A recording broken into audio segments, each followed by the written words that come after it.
All right. We are now recording. Okay, great. So, we don't really know what to expect from this. This is something that Ashley and I were on the phone the other day talking and catching up. And this idea just sort of came to us as we were talking about life. And we were just talking about different things that have been tough for us lately, different things we're navigating, things that have helped. And Ashley and I connected through social media because of so many things that we had a common interest in. And once I got to know her better, I realized that it wasn't just a common interest, but that I was curious and interested and passionate to learn more. And she was knowledgeable. Like there was a difference between us. She had a lot more knowledge, and I just had this desire to feel better and to have tools that could help me navigate all of the tough, crazy things in life that are inevitable for all of us. And we were having a conversation about that, and we thought, we're not the only ones. Like, we know that it's the most common comments that I get for you guys or from you guys or DMs. And so we're showing up here, not even a smidgen as like experts. We're showing up here in hopes that like you felt drawn to this call um, because of that common ground you share and that common desire to just be like, hey, I'm willing to try anything that may help me feel better, that may make me feel more in tune with myself, that may give me tools to help calm my mind and body and ground me and help me navigate different difficult seasons of life. So that's why we're doing this. And I'm going to share a little bit of my story. I'm going to share a little bit about what has worked for me, and Ash is going to do the same and share some of the knowledge that she has gained along the way. And she's going to help show us what some of those tools can look like in a really simplified fashion.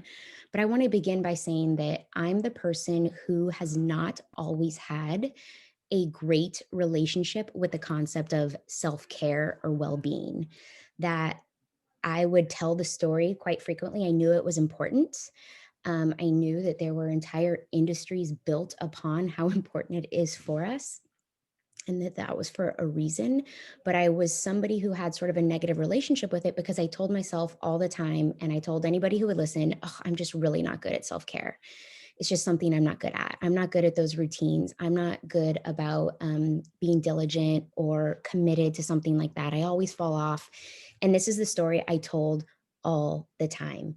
And it wasn't even until more recently that I started realizing that there were areas of my life where I was really good at self care routines, but only some. And they were really serving me. And in those areas, I wasn't telling myself that negative story. In those areas, I was giving myself permission to be good, for example, at listening to my body, really good at that, really good at pausing and taking a break, really good about learning about essential oils and how they can bless me. Like that was an area that I let myself excel in. But in all the other areas, I would just tell the story that I wasn't good at self care. And more recently, with a lot of the grief and the tragedy and trauma that I've been working on navigating, I've gotten to a point where I realized that the more I tell myself that story, the more I'm making it true. And I'm not in a position in this season of my life to not have the tools to help myself feel better. And saying that we're bad at self care or saying that we're bad at well being is equivalent to saying, like, I'm not good at helping myself feel better. And I didn't want to say that anymore, and I didn't want that to be true. So I started telling myself that I started with, instead of being like, I'm great at self-care, I started with, I'm getting better at self-care. I'm improving on self-care. I'm working on self-care. And I worked my way up to it so I didn't feel like I was lying to myself. And I also gave myself permission to not have self-care look the way that others told me it had to look, or that I had always imagined it would look for myself. Because there was a time when I was in college that self-care to me looked like going on a run. And every day I had to go on a run, and going on a run slowed down the swirling thoughts in my head, and it brought me back into my body, and it just slowed me down in general. And it was my self-care. And I did it every single day religiously. And I had to, or else I just wasn't myself. That doesn't work for me today. And maybe it will again one day, because I know all of the health benefits of going on a run. But for me today, I am okay knowing that self care looks a little bit different. One example of self care that I've given myself permission for it to be self care is silence. And that looks like me sitting alone without something to scroll, without anybody touching me or talking to me. This looks like, as a mom with a chaotic household, this looks like me going out into my car, turning on my little heat warmer on my buns because that always chills me out, bringing my favorite oil, breathing it in, being quiet. Oftentimes I'll do a thought download. We'll talk about that later, but I'm just there in silence. And for me, that silence is self-care, because I am, in order for me to go step into that silence, I have recognized what is happening in my body. I have learned to recognize that, oh my gosh, your heart rate is going up. Oh my gosh, your thoughts are swirling faster and faster, Ashley, and they're not making sense. Oh my gosh, you're getting more and more agitated. Oh my gosh, you're crawling out of your own skin. The best way I can describe it is this restless energy with nowhere to put it. And so I start snapping at my husband and my kids. Things that shouldn't bother me bother me. I don't want to be touched. I don't like loud noises. All of these things that I typically have a tolerance for start to become intolerable. And there was a time in my past, and even still sometimes, because I'm very, very human, where all of these things would mount until I would break or snap. And now, what I have gotten better at, because of self care and well being, is I have gotten better at listening to my body and recognizing when that's happening. And before it escalates too far, for example, I did it about an hour and a half ago. I was just feeling like I needed to just be out of my skin. And I walked up to my husband, and I really quietly, I had my journal in my hand and I had an oil in my hand. And I said, "Hey, I'm starting to feel incredibly anxious. So I'm just going to go take some alone time out in the car." And he just nodded, because he's gotten used to me needing to do this. And he recognizes that when I come back in, I'm going to be a new person. And he's like, "All right, go for it." So I walked out, and that's what I did. But that came as a result of me listening to my body and recognizing what it needed. I think that we lie to ourselves all the time, and sometimes we tell ourselves, but something's wrong, but I don't know what I need. I think a lot of the time we do know what we need. We just don't know how to give ourselves what we need. And an example of that is, I'm very overwhelmed. Okay. I need to feel calm. Or I'm really scared. Okay. I need to feel safe. I'm feeling completely scattered.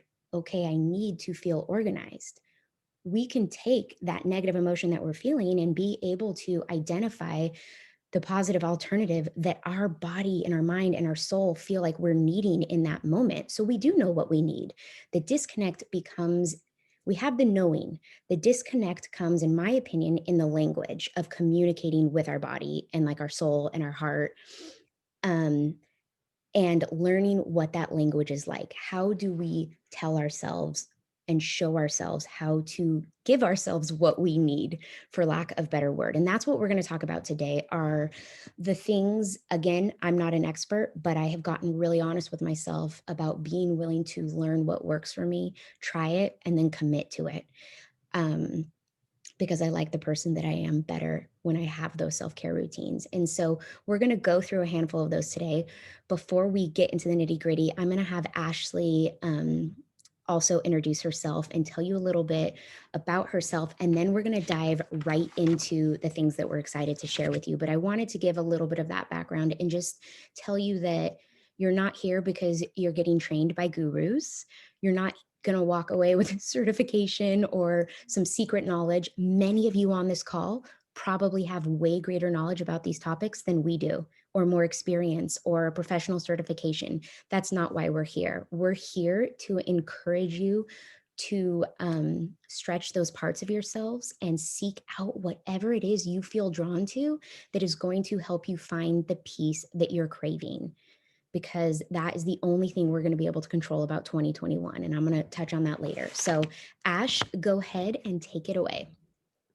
All right. Hey, you guys, thanks for jumping on. I'm so excited to see all of your beautiful faces on the call, and just want to welcome you and say that I know that our paths have crossed for a reason. I know that you were drawn to this call for a reason, and I think I'm really grateful for you to be here. And I think that the more that we are open and willing to explore these ideas and these concepts, the more we're going to be able to take away from it. And just the sense of being here together in a community, I think is so powerful, and bringing all of our collective energy together is going to make such a difference. So I'm really, really excited to get started, but I wanted to first introduce myself for those of you who don't know me. My name's Ashley, and I live in upstate New York with my husband and our 3 kids. And we look like your typical family. We live in a cute house. I go grocery shopping, and I don't think that anyone sees anything different other than just a mom with kids with a busy life. And most people don't know that I have an older daughter. And when I was young, I got pregnant, and then I got married, and then I got divorced really fast. And I'm not going to share a lot about that story and all of the details with you, but it was a huge part of my journey, because I used to believe that my divorce and my custody battle and all of those things that I went through, I thought that those things were the reason that I was unhappy. And I blamed a lot of other outside sources for what I was going through and how I was feeling. And I kept thinking, as soon as my divorce is finalized, I'm going to be happy. Or as soon as my daughter starts kindergarten and we change our visitation schedule, I'm going to be happy. As soon as my attorney files this one motion, I'm going to be happy. And it was actually when I realized that my divorce and my custody battle were actually a symptom of a bigger thing that was going on with me. And it was just part of my life that really came to a rock bottom, I want to call it, because for lack of a better word, I think we all have challenges. And I know that we all have moments in our life where we realize that we need to choose and we need to make a choice. And that's a catalyst for either becoming better or staying stuck with those fear and that doubt that is so easy to lean into the other way, in the other direction, and to stay in those patterns. And so to share a little bit about the part of my story that felt like rock bottom for me, and I want to share this because I think that it sets up to the moment that I decided to choose differently. And I hope that relates, and I hope that it resonates with some of you, or if any of you have a situation where you feel like you don't have control, I see you, and I know how that feels. And I know how it feels to be completely overwhelmed, because I found myself in a situation just like that.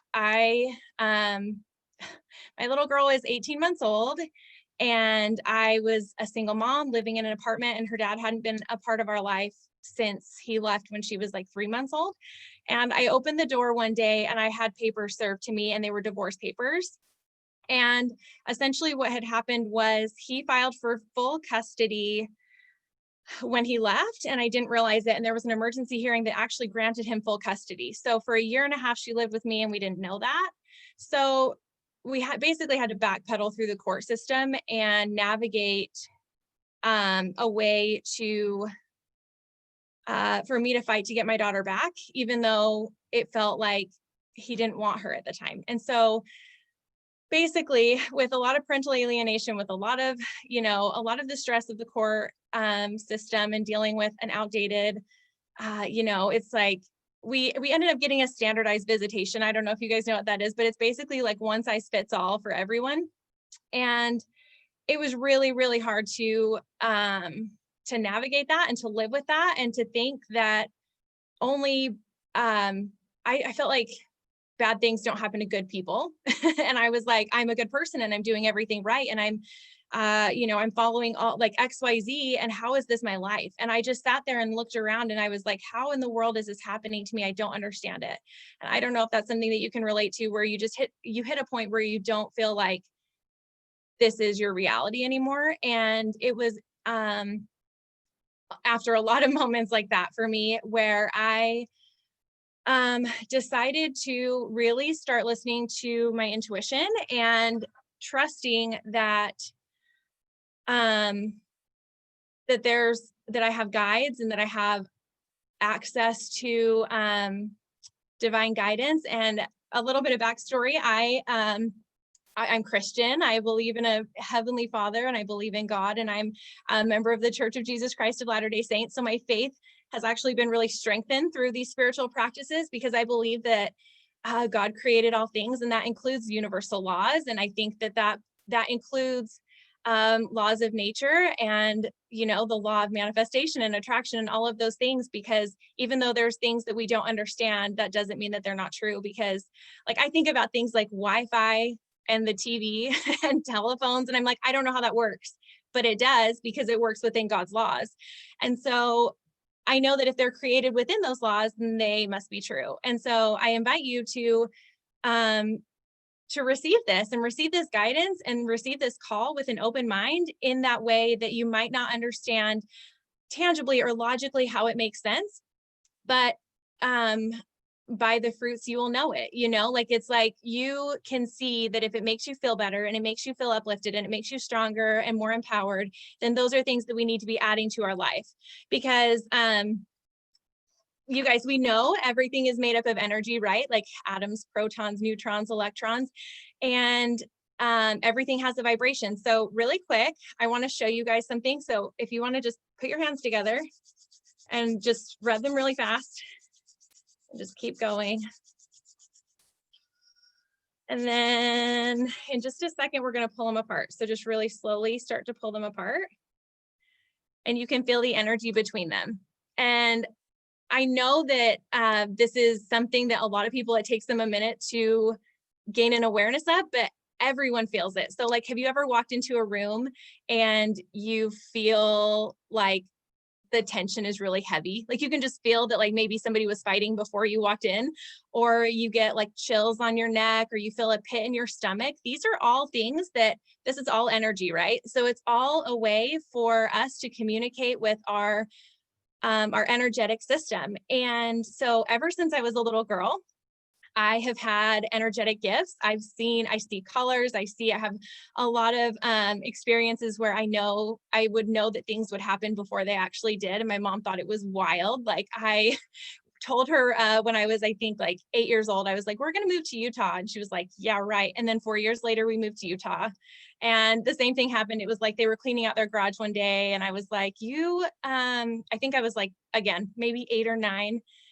And I'm like, don't get rid of my Barbies. You're going to have a baby girl. And she was like, no, I am done having kids. And 5 years later, she had a baby, and the ultrasound said it was a boy, but she was a girl. So I think that knowing that those are things that come naturally to me, I know that doesn't happen naturally for a lot of people. And even if it does, sometimes we shut them off, and we turn them off, and we turn off those gifts, because I know for sure my parents was like, they were not wanting to hear it. And after years and years of learning to study and strengthen and develop those gifts, I've been working with mentors, and I am certified in energy work. And I've just learned that if it works, it's something that I need to share, and I need to speak with others, and just be the light and the example to expand your knowledge, and to be the person that I know that it has blessed our lives. And one of the major decisions that, I think that maybe one of my catalyst moments was, I called my attorney, and I was ready to go back to court to fight another long custody battle with my little girl. And logically, that made a lot of sense for me to go the court route.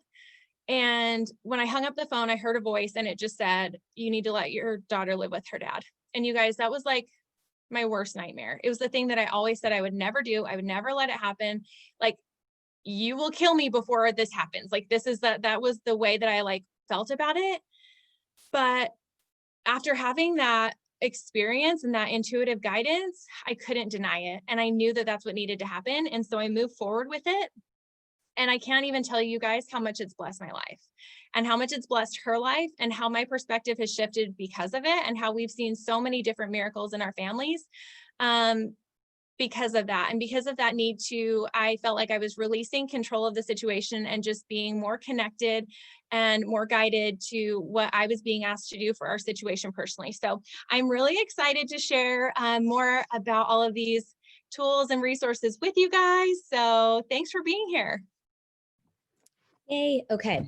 So, one of the first things that we want to dive into are just different grounding techniques. And I will say that this is something that just, I mean, I don't even know, just by existing in the universe and like being born, I've heard people say, like, oh, she's so grounded, or that was so grounding.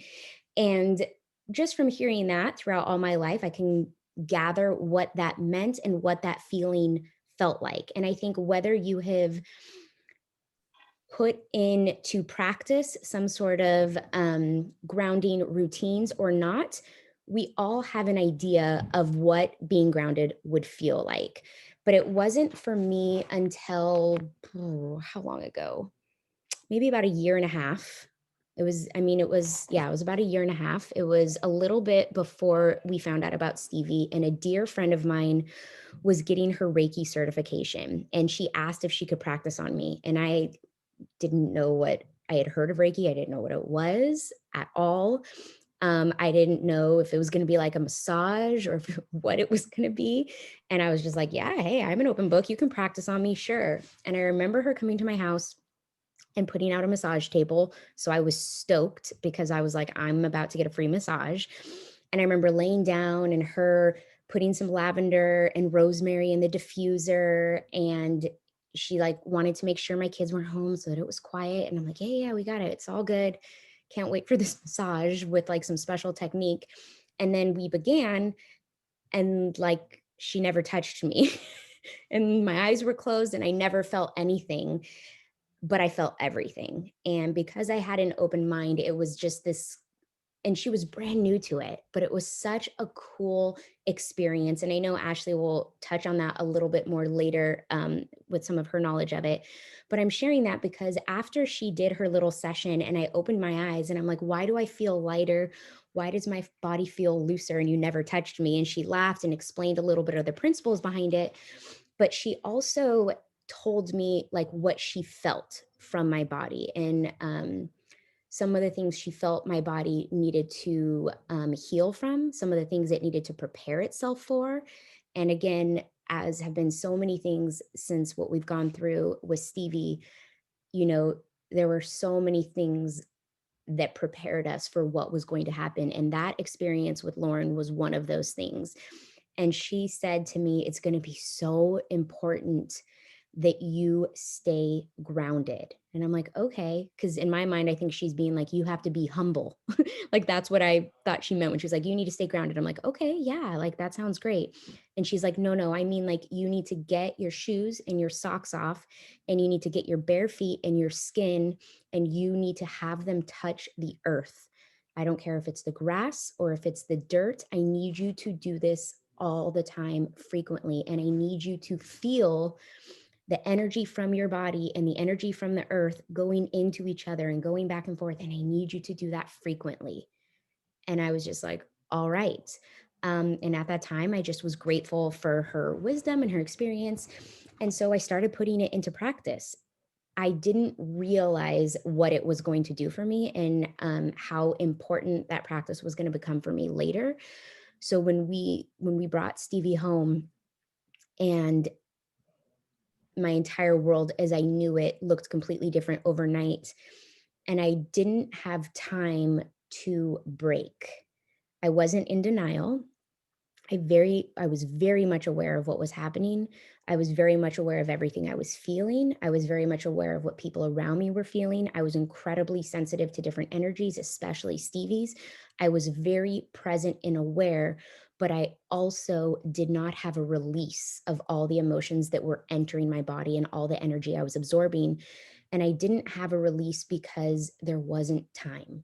We didn't have a lot of time left with her, and I wasn't going to waste the time I had left with her releasing my sadness out into the universe. I wanted to be present with her, and I knew there would be time for that later. But I also needed to stay strong. And that was the time when Lauren reminded me about grounding myself. And every single day when it all got too heavy and the grief got so overwhelming, I remember I would take off my slippers from, because I can't walk barefoot in my house. It's like a total sensory thing for me. I would take off my slippers and I would walk out to the front yard because that's where we have real grass and it couldn't be cement or and it couldn't be astroturf. And I would go into the front yard and I would just close my eyes and breathe and focus on my breathing and ground myself in the grass and curl my toes in the grass until I could feel everything just slow down. And sometimes it would be for 5 minutes and sometimes it would be for a full hour. And time was like of no concept to me because I was just letting everything release out of my feet. I could not explain how or why it worked, you guys. I just knew that it felt good, that I felt like I was guided and Lauren was inspired to encourage me to do it. And so I did. And I'm sharing that as my personal experience. But what I'm going to have Ashley do is tell us how. Okay. Like that was my one experience in the beginning. Since then, my grounding routines are a little bit more intense because it's a part of my daily practice several times daily. Like I can't live without it now. And so Ash is going to tell us a little bit more about that. And then we're going to challenge you to give it a try. I mean, not right this second, but we're going to challenge you to give it a try as well. Or maybe right this second. I don't know what Ash has in mind, but here we go. Yeah, so right off the top of my head, I wanted to share a couple of these techniques with you. And then I also wanted to let you guys know we're going to be sending you a PDF. So you can go back through and all of the stuff we go over, we want to give you in like a tangible form so that you can revisit it and try and actually practice it for yourself. So grounding looks like anything connecting you to the earth. So salt baths, eating vegetables, especially root vegetables, drinking lots of water.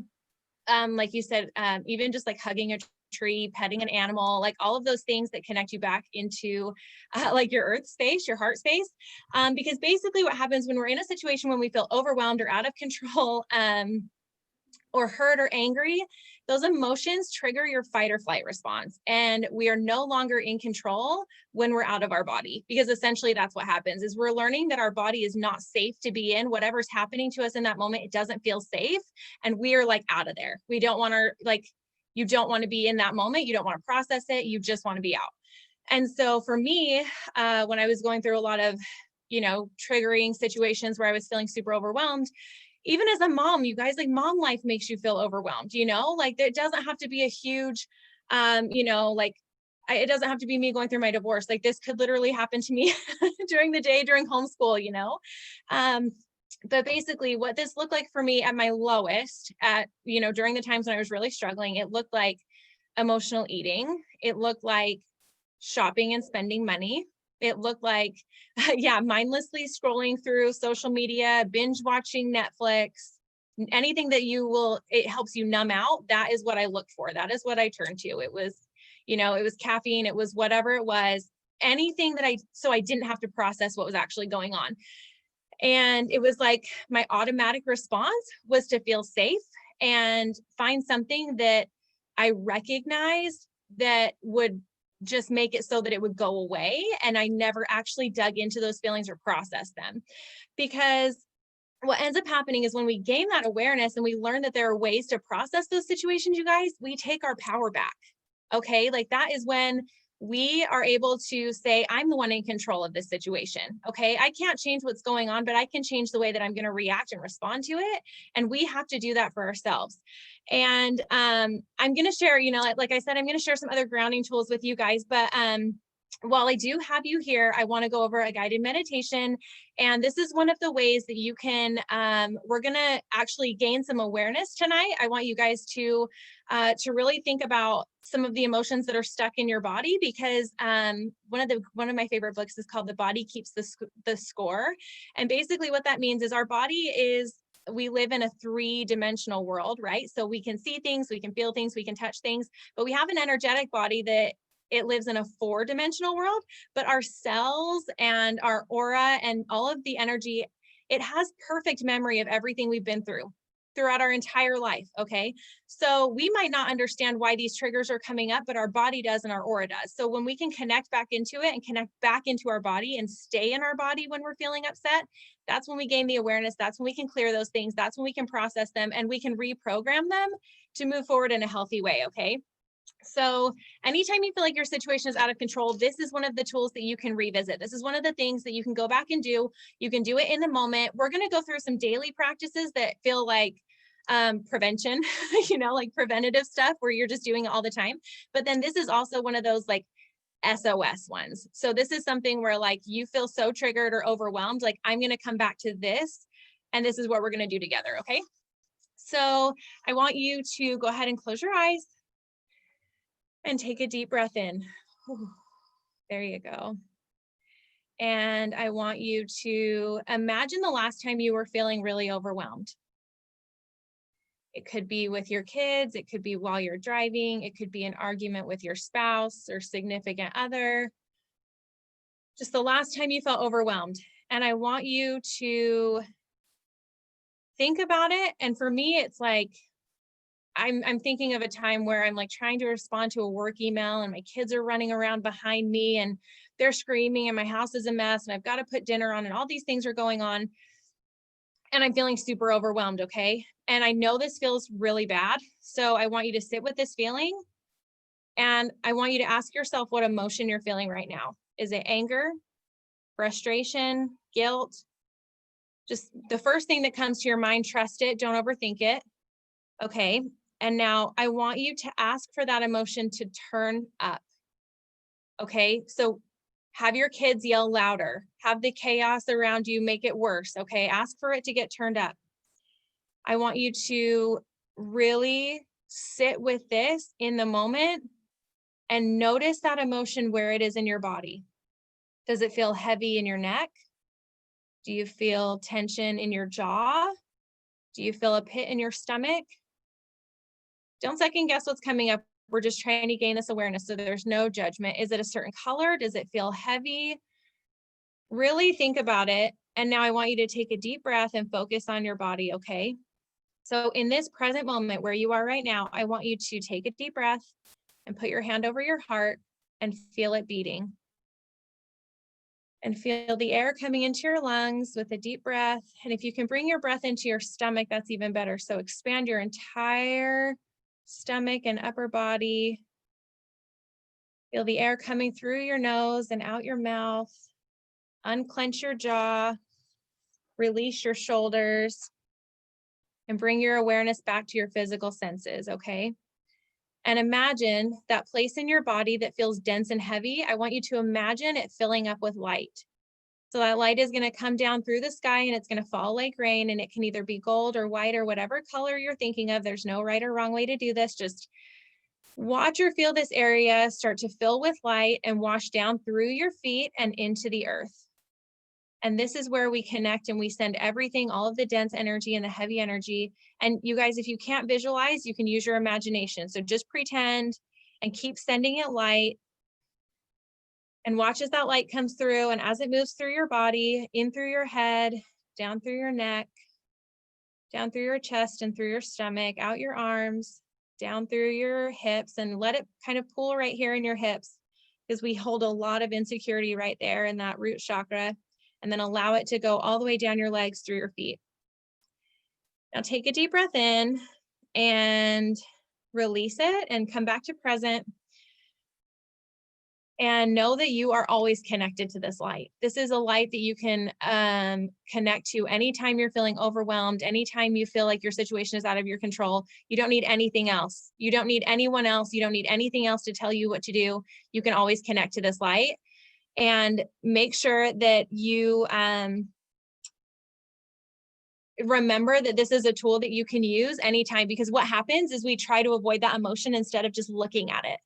And the scariest part is not knowing. Honestly, you guys, I promise you, because right now it's like the boogeyman under your bed. And you're like, I don't want to look because that was really hard for me to go through. It was really hard when that emotion got stuck in your body. And I'm going to talk about this a little bit later. Between the ages of 0 to 7, our subconscious develops. And so all of those experiences that we go through, all of the hard things, they get stored in our body. Okay. And so whether you know it or not, you're holding on to a lot. And it comes up when we're triggered and we're overwhelmed. And that's what that feeling is. So when you're feeling it in your body, we have to fill it with light and see it for what it is and allow ourselves to move past it, because the boogeyman is only scary until you turn the light on and you see that it's not there. Right. So instead of feeling overwhelmed, just turn the light on and bring the light in. Well, sheesh.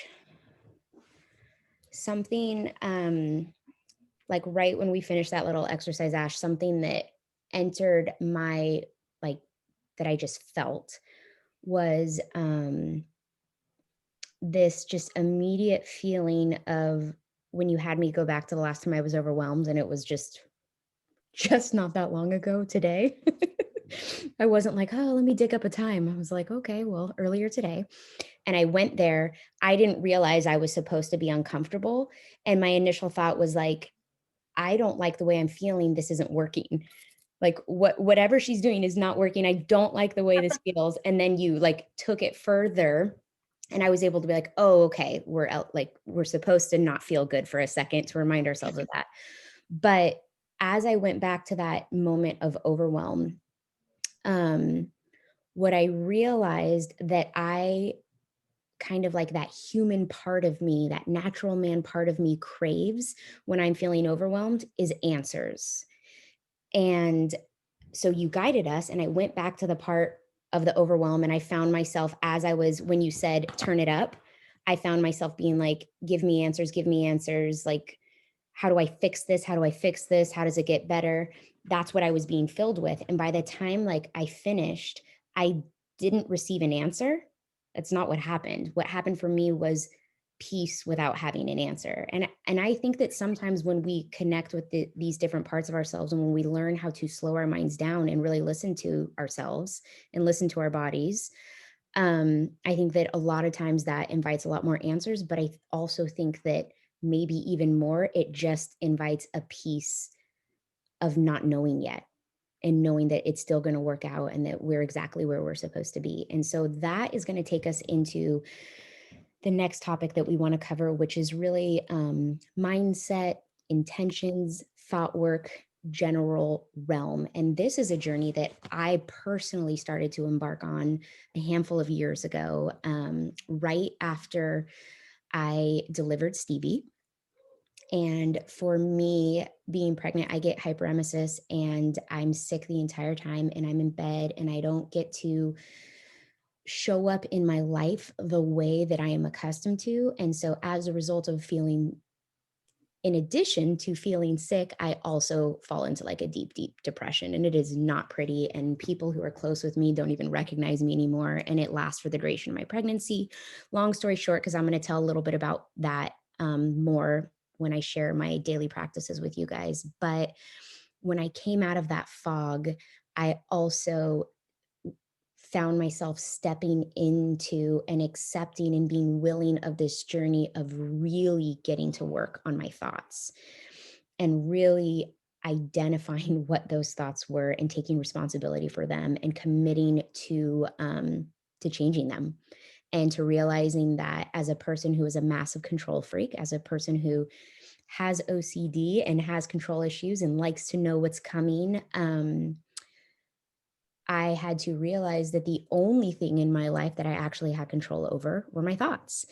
And realizing this, along with so many other things that I keep bringing up, was, and beginning on this journey was another thing that prepared me for what was coming for our family. And I say that to you guys because Ash mentioned earlier where she's like, not everything that overwhelms us is going to be like that most massive trauma in your life. Or maybe you're thinking, I'm just overwhelmed from day to day, but nothing like that has ever happened to me. Pain is universal, and pain is a guarantee of this life, and it's inevitable. And regardless of what each of our pains look like, none of us are strangers to it. And I believe with every ounce of my being that pain is a part of the design for why we're here. And I believe that for us to get the most of out of our experience in life, we have to be willing to face that pain. And I think that a big reason that I have been able to process a lot of what our family has gone through has come as a result of my willingness to go there. And when something like when you lose a child, you're introduced to a community that you never want to be a part of other people who have gone through the same thing. And you get to see that everybody grieves differently and everybody processes trauma differently and everybody's entitled to their own way of doing it. But you're also able to watch a lot of people's lives fall apart, and it's heartbreaking and it's crushing. And so often it's because they stay living in fear and they don't face the pain. And I think that because before she got sick and before we lost her, I started becoming more and more and more willing to step into discomfort and to process pain. That by the time this incredibly difficult thing happened to us, I had a lot of these tools under my belt. I had been working on my thought work. I had been trying to connect and understand what discomfort and pain. I had been working on grounding myself. I had been developing my essential oil routines. I had been creating pockets of peace around my home and encouraging my children to do the same thing. I had been really engaging in a practice of trying to be better at self-care. And I became more prepared as a result. And I think that we're hearing so many people be like, peace out 2020, and we're going into January, but really, you guys, nothing has changed. Like, it's just really an extension. And we're kidding ourselves if we think that just shifting the calendar is going to change all of our circumstances. And I'm not being doom and gloom. I'm just saying that I am not prepared to live 2021 dependent on what the world circumstances are. Like, do I wish for it to be a certain way? Most certainly. But am I going to set my goals in life and in my career? And am I going to create intentions for myself and my children in my day to day activity? And am I going to base all of that and have it be conditional on the circumstances in the world?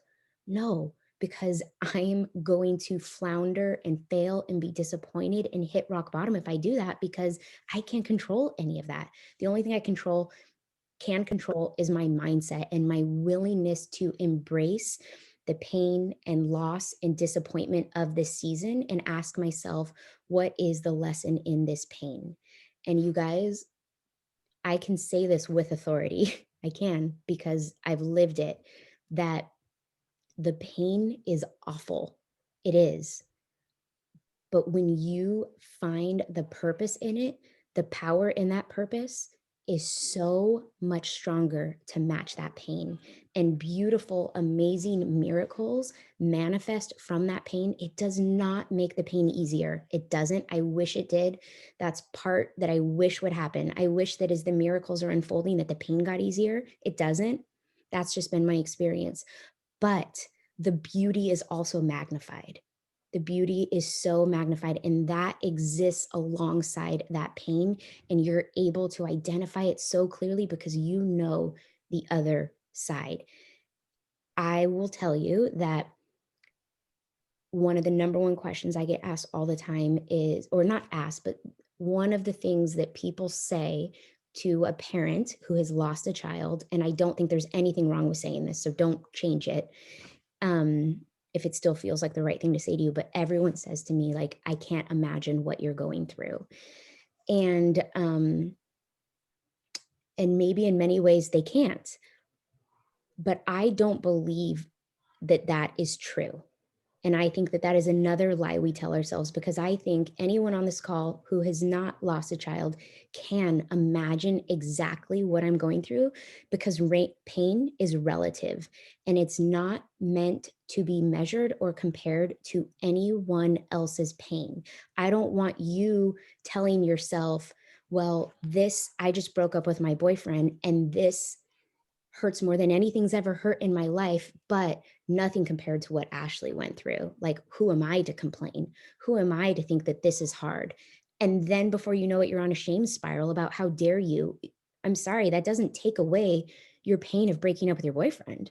Telling yourself it's not as hard as what I've gone through does not make you feel any less pain. It just makes you feel as much pain as you were feeling and guilt and shame.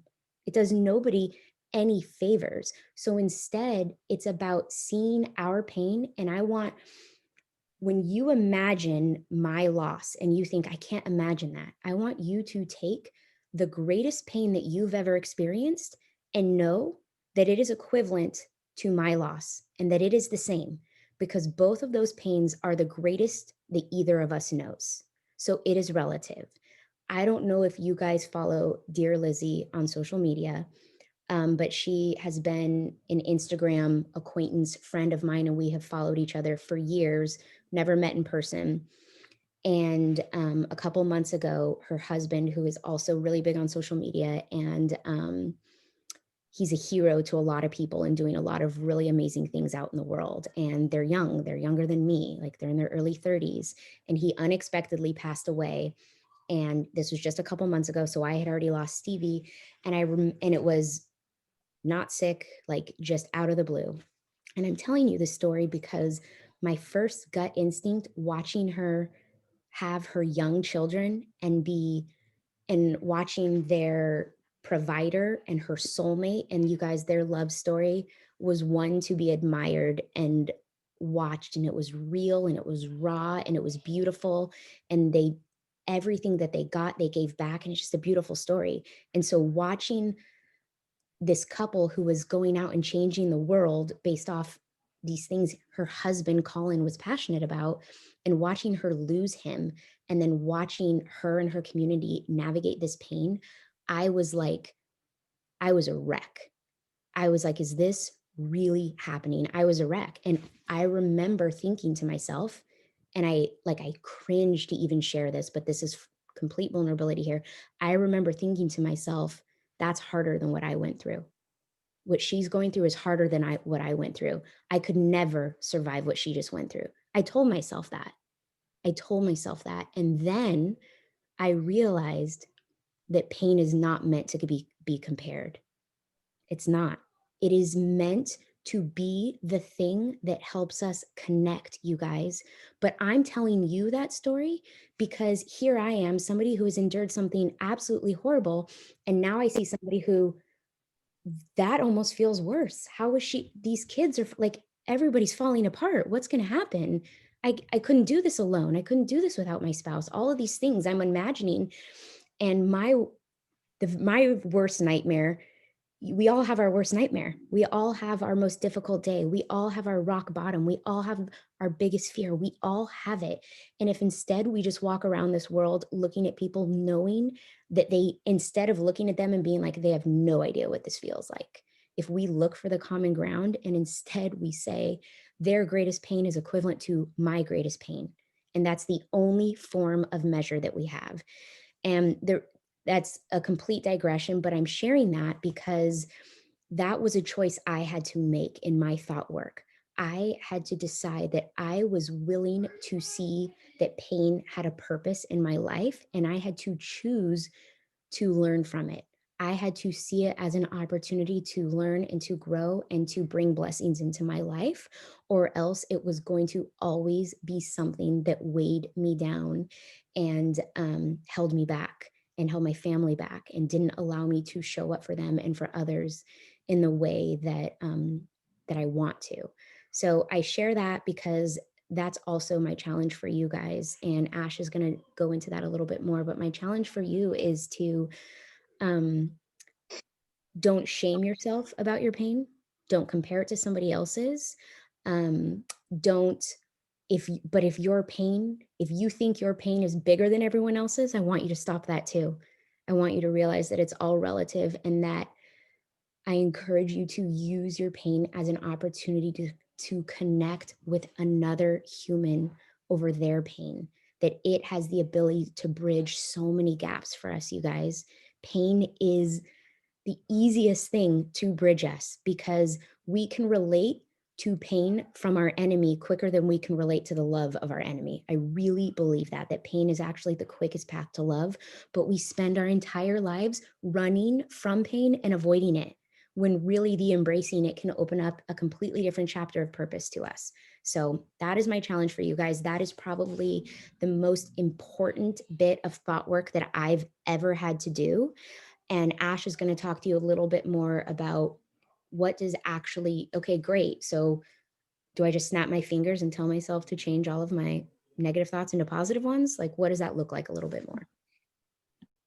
You guys, I don't even know what to say after that. Like my heart for you, Ashley. I see you as someone who navigates darkness so gracefully. And I think that we all have moments of being in, um, a tunnel where it feels impossible to just take one step forward and move and do anything feels really like the hardest step you're ever going to take. And then you take another, and then you take another, and you're creating light within yourself and you don't even know it, but people are following you and they're watching you and they're seeing you navigate that darkness and they're turning and looking for you to be that light. And I truly believe that everyone goes through something that relates them to someone else. I think we all have purpose in the pain that we handle and that we all go through it, and it has to be for more than just a lesson learned. And I love that so much. And I wanted to let you guys all know that we see your comments, we see your chat, we see you. I see you. I see you here. I see you showing up, and I'm so grateful that you're here. If we don't get to all of your comments and all of your questions, I want to let you know that we are going to be sending a follow-up email so you can connect with us again. So don't think I just want to send you all the love because we feel your love here and we feel your community, and we're so grateful that you're here. So I do want to talk about responding to negative thoughts and negative people and negative things that come up in our life, because I think that, it's really great to say I'm going to work on myself, but then what happens when you go out into the real world? Like what happens when you have to have a conversation with your spouse about something that you don't agree on? Or what happens when you're arguing with someone or you see something or you don't, it's like you can't control everything. You can only control yourself. And what happens when those negative thoughts come up? You guys, we have to show those negative thoughts a better way to be and put light into the pictures in our mind, bring light to it. And some of the tools that I'm going to tell you really quick, I'm going to go over them pretty fast, but anytime that you feel negativity coming in from someone else or you feel negative thoughts coming from yourself, you can actually visualize and use your senses to watch them fade out. You can anytime you're feeling a negative thought, you can watch yourself write it on a chalkboard, like pretend that you're writing it on a chalkboard and then wash it away. You can put a negative thought into a balloon and send it off.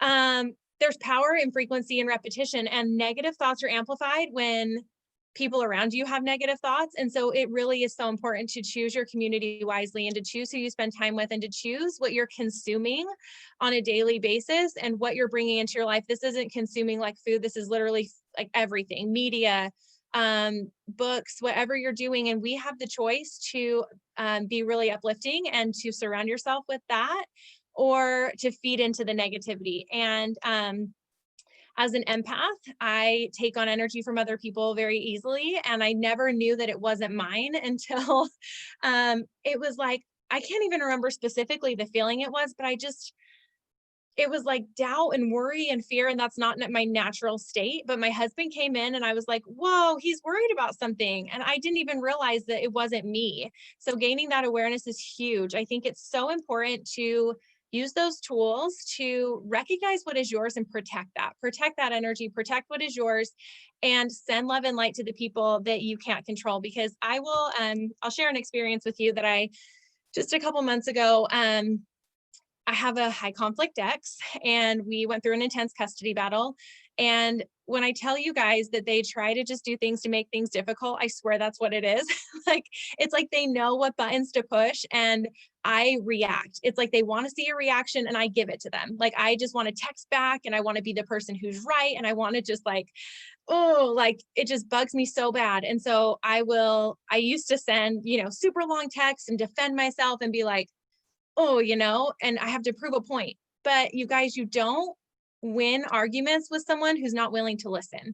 And you can't fight that way. It's not worth your time. It's not worth your energy. Okay. So the best thing that you can do in a situation like that is to just say, I don't agree with you, and move on and move forward and send them light and love. And you guys, I've got to tell you what's actually really crazy is in the past 6 months, I am better friends with my little girl stepmom than I ever have been in my entire life. Like we had some knockdown drag out fights for a while there and like text messages where we just didn't agree. And I have seen these tools make a difference in my life. And that's why I feel passionate about sharing them with you. That's why I'm trying to show that you're not the only one going through this. You're not the only one who sends mean texts, and you're not the only one who yells at your spouse, and you're not the only one who yells at your kids without, just reacting, because that's normal and that's something that we all go through. But shifting that negative mindset into a positive one is it takes practice and it takes work. And I want to share with you some of those tools and the things that you can do every day. And we're going to go through a couple exercises together too. So, really quickly, I want you guys to think about something about your life, about your situation that you wish you could change. Okay, so I know I could probably make a long list of things that I don't want in my life right now. And um, if you're thinking about it that way, the things that you don't want, the law of attraction doesn't understand the negative. So, for example, if I tell you guys, don't think of a pink elephant, what did you guys just think of? Or don't think about a green door, or don't think about a blue cat. That's exactly what comes to your mind. Okay. So that's how the law of attraction works. So every time we make these lists, or even in our head, if we're like, I don't want this to happen, it's like it almost happens even faster. I don't know if that's ever happened to you, but basically we have to reframe our thoughts to do what we want them to do. And there are a lot of different ways to do this, but I want to talk to you guys about affirmations, because I think a lot of people get this wrong. And you can find affirmation lists everywhere. Like you can go on Pinterest and Google, and all these people have these great affirmations, and it's like, why isn't it working for me? I am a millionaire. I am a millionaire. I am a millionaire. And it doesn't work. I'm like, what the heck? Why am I not a millionaire? So I'm going to tell you why, and I'm going to give you some experience on how to make this more impactful. Okay. So right now, I want you to think about a lie.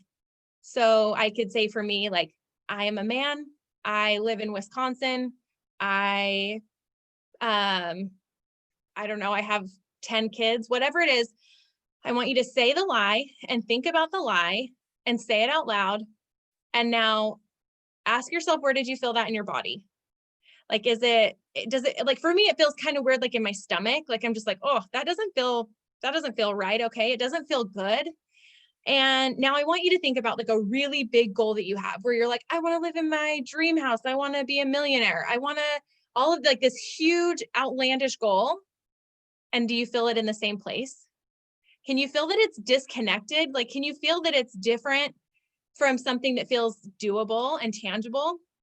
Because these I am statements work if you do them the right way. Okay. So basically, now I want you to think of something that is true. So, like, I could say, I am a mom. I am a girl. I am 32 years old. And I can feel that almost in my heart. So, can you kind of feel how that feels very light and not heavy? It feels very light and true. Like we know what is true. Now, we can use this feedback to set our affirmations and to think of different ways to break down your goals. Okay. So I might still want to live in a beach house, but if I don't feel attached to that and my body and my soul doesn't feel like I can make that happen, I have to break it down. So dig into that and think of, like, if I could break that down and reverse engineer it and say, I like, this affirmation feels good. And I say, I am, influencing people every day to be the highest and best version of themselves, or I am a magnet for miracles, or whatever. So your affirmations, if they feel good and they feel light and they feel wherever it is in your body, if they feel like your heart, those are the ones you need to say. And they don't have to be necessarily things that are currently true, but just make them like that next step. So break it down and look at the next best thing that you can focus on instead of trying to jump all the way up ahead, because that's it's like your mind, you're trying to trick your mind and it's not going to work, right? Because essentially what happens is between the ages of 0 to 7, our brains are in theta mode. And what that means is our subconscious is downloading and programming fact from what we believe to be true. And so what that means is, like, 2000 years ago, if we didn't listen to our parents and we got in trouble, we would be kicked out of the tribe and we would literally die. Like we would literally not be able to like survive. And so that is how our fight or flight response is created.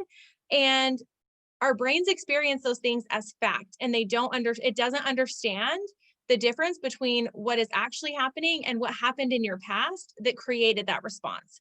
So basically, it's like your situation automatically dictates that response. And it's like, oh, no, no, no, don't do that. That's not safe. You don't want to have this big goal because it's not true. And you don't want to do this because it doesn't feel good, right? It's like, don't do that or you will literally die, you know? And so now as an adult, these limiting beliefs become activated when you step outside of your comfort zone or anytime you become triggered. And to change your reality, we have to reprogram them because we are carrying around stories from our childhood. And so, how do we reprogram that? That's one of the questions that I get asked probably the most. And the first thing I want to tell you is we have to gain awareness. And that is exactly like the meditation we did before. We need to go back into those memories, back into our childhood. And we don't even necessarily have to know what the memory is, but we can feel it because, like I said before, our body holds that energy, our aura holds that energy, and it carries all of that information on a cellular level. So if you can't remember, that's okay. It's really easy to find if you actually know what you're looking for. So once we find the block, we have to go in and clear it. And I work with clients one-on-one to guide you through this process because I think some things are really hard to let go of because we want to feel safe. And sometimes it feels like we're stuck and we hit a wall. But once you know this process, you can do it on your own. And it's so much easier than you think it will be because after you clear the block, you can reprogram it with a new association. And there are so many different ways to do this, like affirmations I just talked about, visualization. So using your five senses to go through and really feel yourself in a situation because that trains your mind to believe that it's possible and believe that it's true. And I don't have time to go through all the specific tools today, but I at least wanted to explain the process to you because I think that it's so empowering because this is how lasting change occurs. I think that what happens so often is we end up cycling through the same patterns and they keep showing up until we learn and we clear them. And so we have to choose differently or we're going to keep cycling and we're going to keep doing things. So like, for example, oh gosh, I wasn't going to talk about this. A couple of years ago, when my husband was in law school, his dad tragically committed suicide and passed away when Matt was in his first year of law school. And his dad was an attorney. His dad was the number one love of his life that he looked up to and admired and did everything for. And he wanted to be an attorney because his dad was an attorney. And so right after law school, he graduated and he made a lot of we made together a lot of fear-based decisions as a family because we were in survival mode and we felt like any job was better than no job. And he wanted to be back home in Utah, even though we didn't really feel good about it. It was just like we were on autopilot and making these decisions. And, years down the road, we were miserable. My husband was completely miserable with his situation. And it was really, really hard for him to even go to work every day because it was like being a lawyer connected him to the trauma of his dad passing and a lot of the other things that came up along with that. And so recently, like a couple months ago, he decided to quit his job and he decided to go back to school and make a different decision and process the trauma in a way that was really vulnerable and really hard and really challenging to navigate. But we have seen so many miracles and blessings in our family because of it. We sold our house and moved across the country before he got into school. He applied to Cornell, which was like his dream school. That was like a dream that he never thought could be possible, and he got accepted. And we've seen so many things fall into place because we decided to choose differently and choose again this time. So he didn't come out of this experience making fear-based decisions that he was only doing because it was like, it's not the easy thing to do, but it's like when you're in survival mode, you just do where the flow takes you. It's just like, you don't know that there's anything else that's possible. And I know that being safe and comfortable feels good, but growing and becoming better is what we're here to do. And I know that we're here for a reason, and we're not just here to go through life, and we're not just here to get through our challenges. What if we're here to clear them? What if we're here to learn how to be in our physical body that has limitations and programs and all of those things, but we are here to overcome them and become more and more like our infinite self? That part of us that is connected to divine guidance and source and Heavenly Father and God. And that is what we're here to do. It's not just to go through, challenge after challenge, but it's to actually choose differently and to make decisions that are impactful and that can make a difference. Because I know that showing up for ourselves means that we show up for others. And we, like Ashley said before, it's like we are lighting the path for others when we set that example, and you can make a difference in your own life and in the lives of others by doing that. Thank you so much, Ash. I had like 5 billion thoughts to that whole thing. Can you guys see this beam? Like, we can all see this, right? I mean, it's obviously from a light above my head, but also, is it? So cool. Um, like, look at that. Oh, Anyway, um, so many thoughts about everything you just shared. And I also want to thank you so much, because I know that like you didn't necessarily intend to share some of those more vulnerable parts, but as you guys have made us feel safe and comfortable, we know that the easiest way for us to be able to connect with you is the more vulnerable we get, but we have to feel safe to be able to do that. So we're very, like Ash, so grateful. Um, okay, so the next thing we're going to talk about are essential oils, and I'm going to dive into this one, and then Ash is going to close us out with some muscle testing. And I smile at this because I was an essential oil skeptic for a very long time. All of my friends used it before me. Like, you would think now that I'm called their oily friend, but I wasn't. I was the one who made fun of them, and I was the last one to get my little kit and the last one to have a diffuser and all of those things. And I would roll my eyes when I had a headache and they were like, try peppermint, or when they were like, try this stress away roller. And I'm thinking, really? This OCD and anxiety that I battle on a regular basis, you want me to roll on something that says stress away and imagine that it's all going to go away?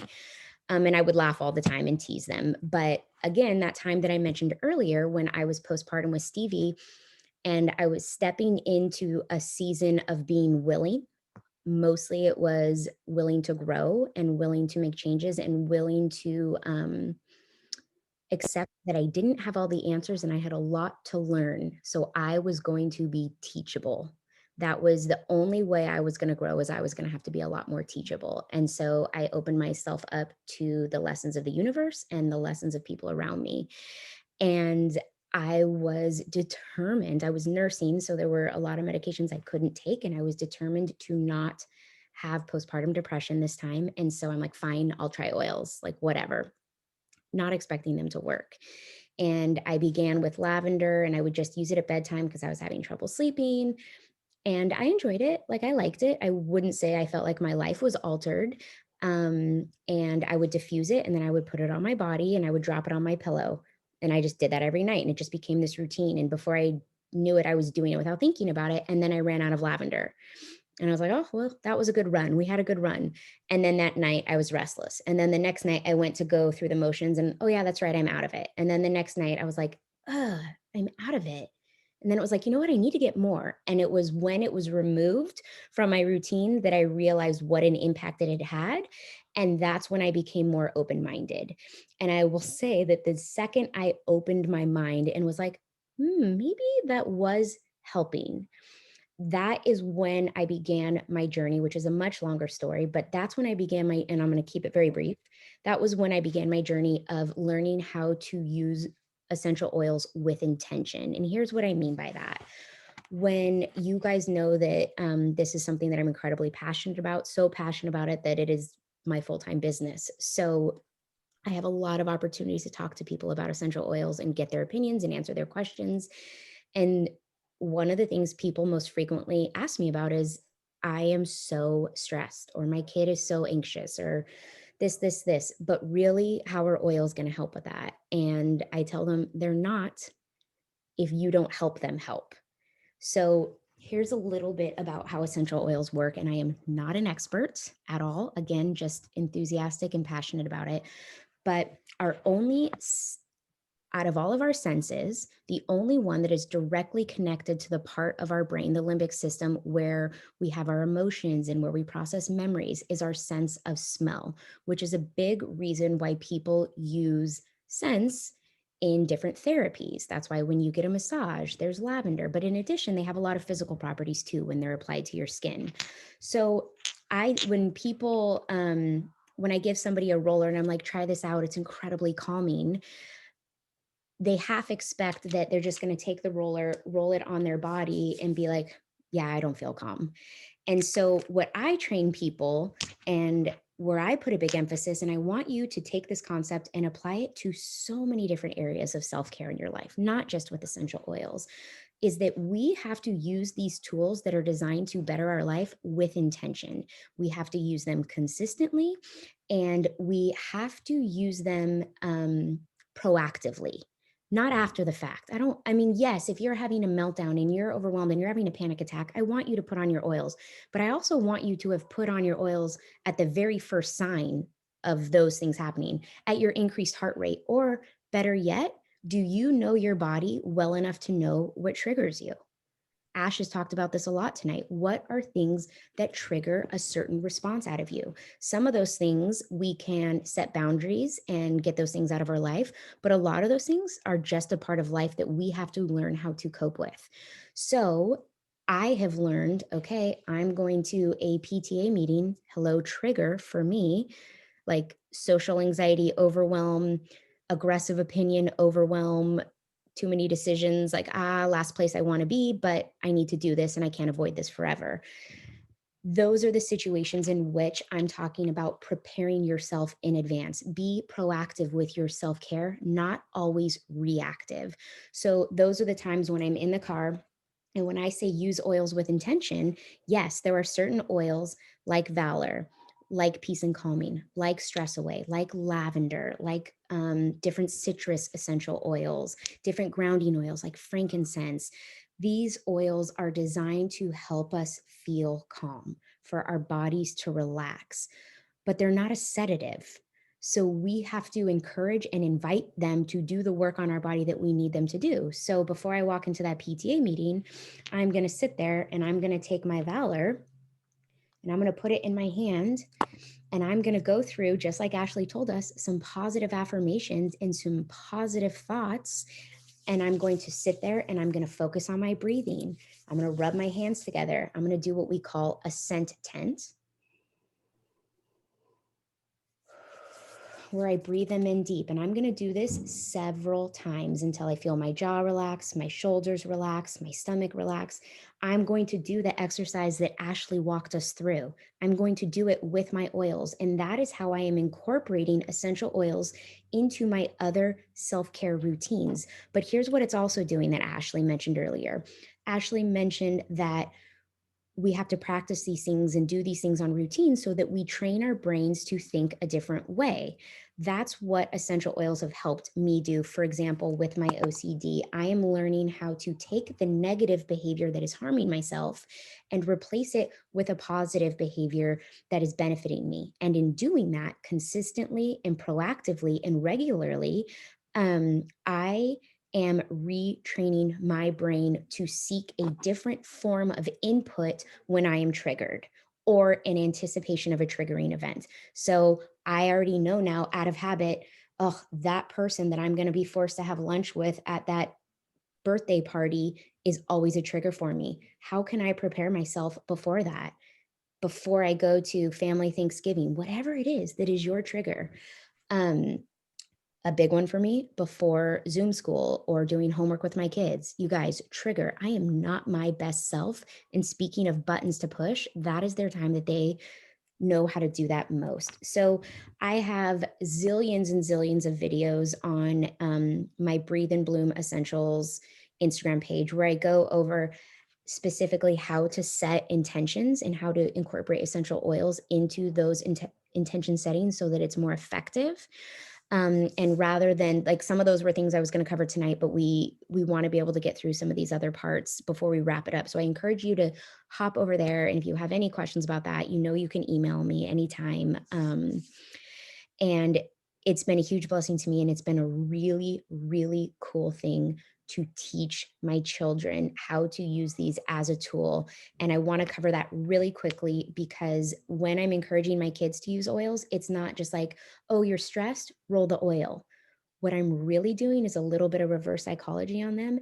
And because I'm teaching them to reach for an oil when they're feeling overwhelmed, what I'm really teaching them to do is recognize that their body feels overwhelmed, which is something that is not, I don't believe, I mean, I'm not a psychologist, but from my personal experience as a child and my personal experience as a parent, I do not see that as a part of the developmental process in those early years where it is not developmentally natural for them to identify negative emotions in their body.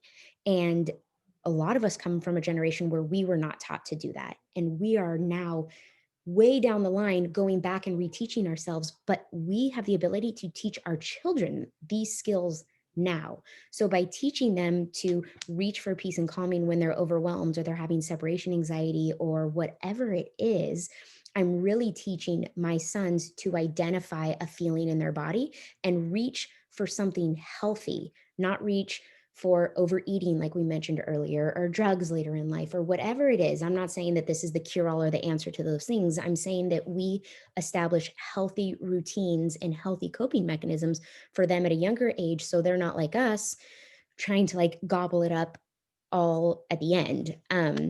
Okay, so that's my quick spiel on that. Ash, do the muscle testing, like a quick version, and then we will quickly go through our daily practice, what each of our daily self-care practices looks like. Yeah. And you guys, we're going to be sending all this information in a PDF, so you don't have to worry about it.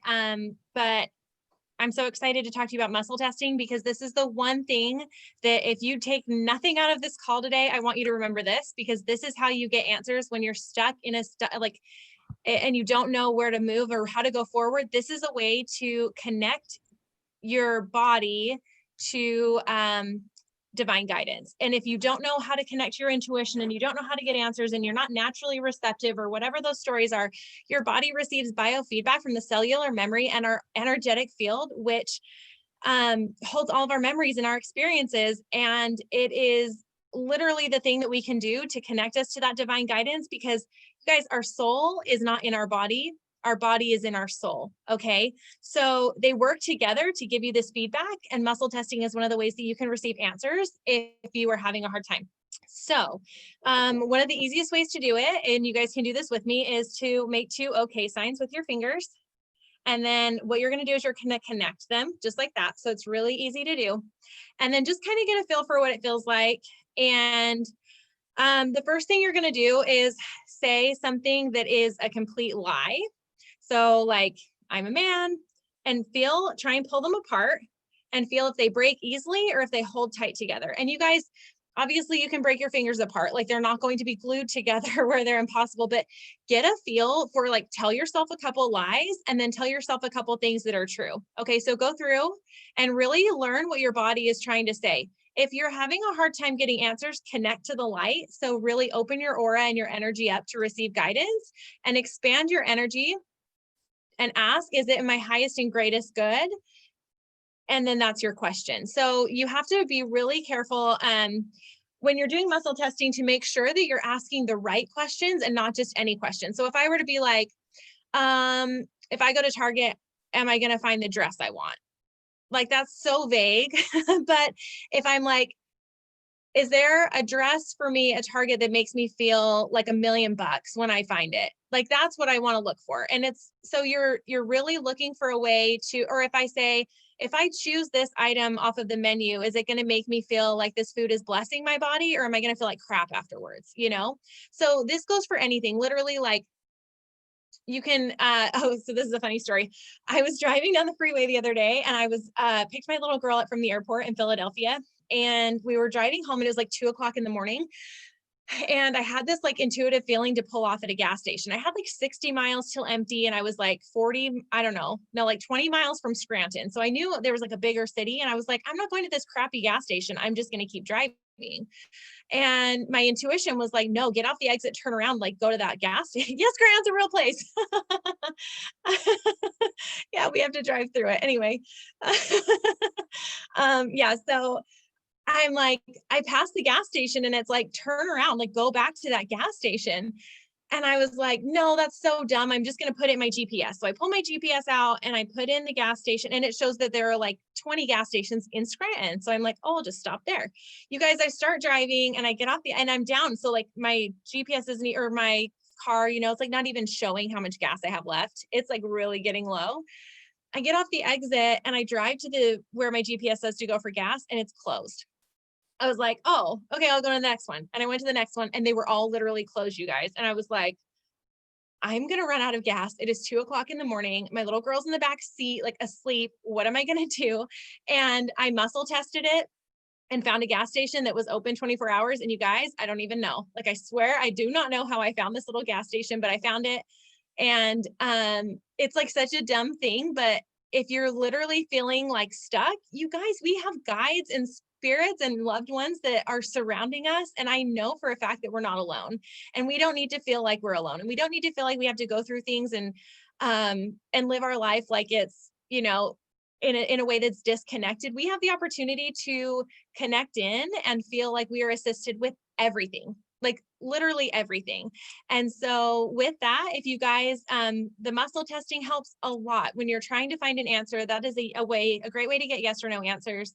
Another thing you can do is to stand with your feet hip width apart and just stand and then ask yourself a question and see if it pushes you backwards or see if it pulls you forward. So back is a no and forward is a yes. And in this PDF that we're sending you guys, I have like a little chart that you can go through and fill it in so you can practice, because again, this is just an awareness. It's something that you can choose to use or not. And when I know that it's a tool that works for me, I feel like it could bless others by sharing it. And so this is also, if you guys know anything about like applied kinesiology, like it's kind of the same thing. So what you can do is, like, if you're allergy testing, you can put like a food behind your back and not look at it. And you'll put your arm out and feel if it drops down or if it stays strong. So it's all the same concept. And it basically just means that your energy field and your cells all remember and know what's best for you. And your guides and your angels and all of the people that are surrounding you on the other side are here to support you. And we can connect into that and connect into the light anytime we want it. Okay, but here's my question. Yeah. Which one's good, or which one's yes, which one's no?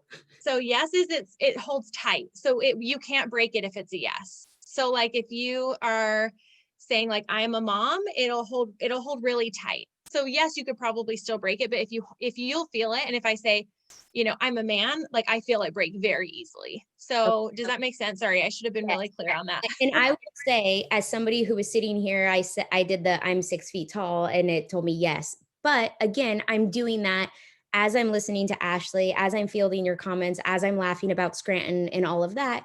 So what I'm going to do when we hang up, because this is the part I was most excited to kind of learn about a little bit too, is I'm going to do Ashley's practice of grounding myself, of really connecting, like being at peace and being focused, so that my question is actually reaching where I need it to reach for that to work.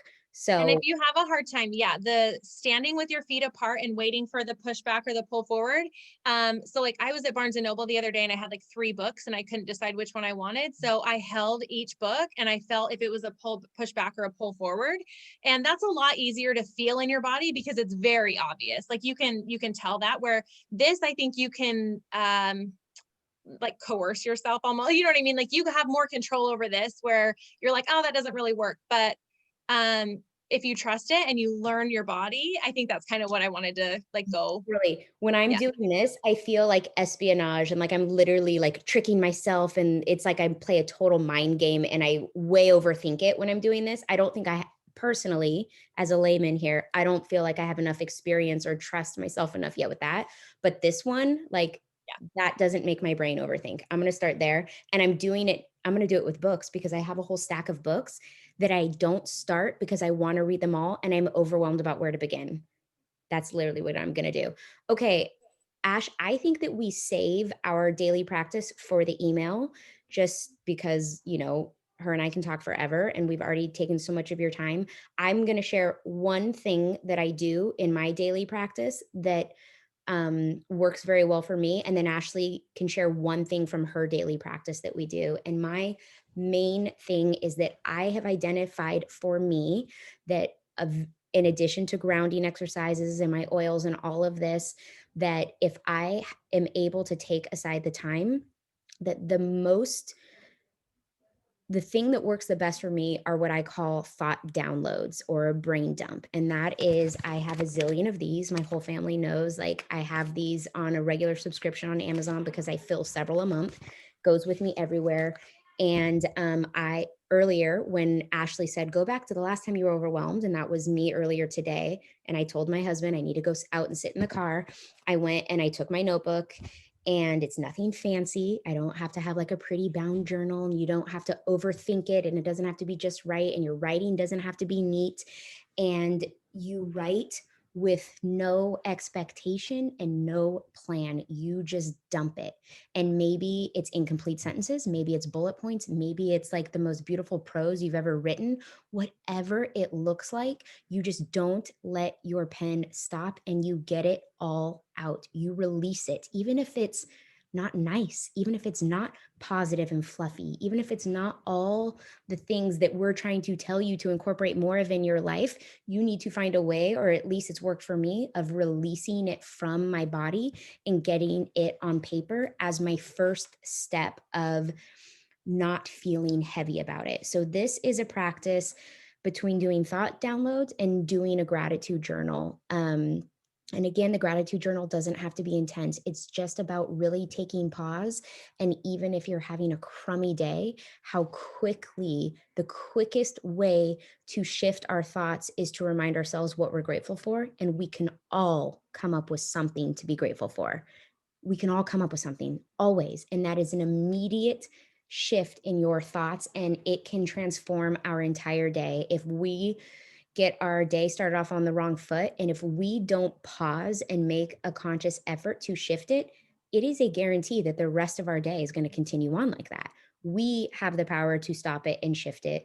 But for me, mostly at this stage of my life and at this stage in the world and at this stage of what I'm navigating with my family, thought downloads are my way of slowing my very fast thoughts down so that I can actually process them. I am a person whose thoughts are literally like a pinball machine inside of my brain, and there's so many, and I can't shut them off, and I can't fall asleep, and I can't process them when they go that fast. So I have to do everything in my power on a regular basis to slow them down. And when I have to write my thoughts out, they cannot go fast anymore because I have to take the time to physically write them. I don't even type them because that's still too fast. And I physically write them. And it's so amazing because I'll start a sentence, and by the time I get to the end of the sentence, it ends differently than where my head was at the beginning of the sentence. And I realize that for me, so much of downloading those thoughts are really allowing me to process. And by the time I have finished the exercise, I feel lighter because I've released them. But a lot of the time, I have received a lot more clarity around which of those thoughts serve me and which of those I can fully release out into the universe. And I don't need them ever again because they don't serve me. So that is a practice that has really worked for me. And if you feel drawn or guided to that, like, I encourage you to give it a shot, and don't put expectations or rules on yourself when you do it. All right. I love that. Yeah, that is so good. I have my journal right here that I like brain dump into. Okay, I'm actually going to share two, one for the morning and one for at night. So, first thing in the morning, I want to challenge you guys, and I would love for you to like literally keep up with us, like tag us on Instagram and let us know that you do this, because I really want to see if it makes a difference for you. I want to see that you guys are using the tools that we're sharing with you, and let us know how you feel about everything that we've gone through. But okay, so the first thing I'm challenging you with is, instead of when you wake up in the morning, you don't grab your phone. That is not the first thing that you do. You don't even look at it. Give yourself 10 minutes before you look at your phone, before you start scrolling, before you check your email, before you do whatever you want to do. Take a minute, and I want you to create your day using visualizations and walk through everything that you have planned for your day and see yourself gracefully managing all of it. And we can't plan for everything, but if you can use your five senses and really see, taste, feel, hear all of the things that you're going to go through during that day. Imagine yourself having the best day. And you can do this by either just visualizing in your mind and really thinking about it, or if you're more of like a visual person, you can even like pretend like you're making an energy ball. So like pretend like you have a ball in your hands, and if you kind of squish it around, you can almost feel that there's like a ball of energy here. And watch as you put things into your day, and you'll label this little energy ball is going to say my day. My kids do this with me and they love it. My little girl will say, I am going to visualize seeing a puppy today or whatever, like she has so much fun creating her day. And this just empowers them to set intentions and to be really mindful of the things that we want to bring in. Because how many days do we go by that we just wake up and we just do whatever we do? Like it's like wake up, do the dishes, do the kids, do the Zoom, whatever, blah, blah, blah, blah, blah. And then it's night and we don't even know what happened. So this is a way to really bring energy to that and to be intentionally mindful of what you want to call into your day. And part of that is manifesting and really thinking about what you want and what is serving you, and not what you don't want, but what you want. You want to reframe that into the way that we talked about earlier. And then the last thing is at nighttime, I want to challenge you guys to shower and wash off your day, and to imagine that white light coming into your body and coming into your aura and cleansing everything that you went through the day that was hard. I want you to validate those feelings and understand that you did your best, and forgive yourself where you fell short, and allow this process, because I think forgiveness is so huge and we hold so much guilt and shame, and those are negative vibrations. And that's something that we talk about in this PDF, is the scale of vibration and how everything has energy.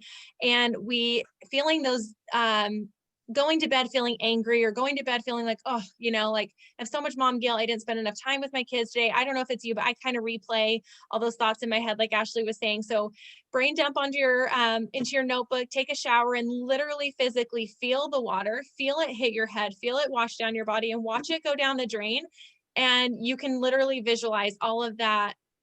If it's a color for you, like I do a lot of work with color, so I even watch like gray, like I watch the gray go out and the light white come in. So it very you can just feel yourself feel it, and it's a sensory experience as well. So that, I think, is a very tangible tool that you can use to remember that you get a fresh start in the morning. So Okay, I'm obsessed. I feel like my aha moment was actually just the shower thing, because I always know that a shower makes me feel better, and I sort of obsessively shower at night because I can't calm my body otherwise, but I've never ever taken the time to identify that it's almost like a ritual and a practice that helps. So if I and again, you guys, this is about doing everything with intention. And my aha moment was, wait, the shower makes me feel better.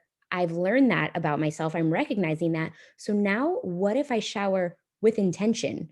What if I go in there and not only does it already make me feel better, but now I'm taking that moment to do these visualizations and like actually do this with intention. I'm really going to be elevating that game. And I want, like, my thought is think about all the things that make you feel better, and now just elevate your game and do it with intention. All of these self-care routines, well-being routines, they get to be what you say they are. And my challenge for you is to identify the things that make you feel better and then elevate them using some of these strategies that we've talked about today. So grateful to you guys for just really indulging us with this random, impulsive, impromptu idea that we had a couple days ago that we just like threw together because it was on our hearts. And Ash, it's Michelle, Machele, one L, right? yeah, You yep. put, I put your Instagram in there, but will you put it again? And I'm Little Miss Mama, and I'm also Breathe and Bloom Essentials. You can also do breatheandbloomessentials.com, but the Breathe and Bloom Essentials one is where I have a lot more videos just kind of going through little things that work for me. So yeah, that's how you guys can continue to connect with us. We are recording this.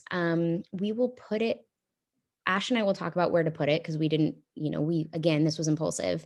And then we will both post the link to where you guys can find this. So definitely stay tuned, follow along with us. And I don't know, maybe we'll do something like this again because this was really fun and so grateful for you guys. Thank you guys so, so, so much. Let me stop recording.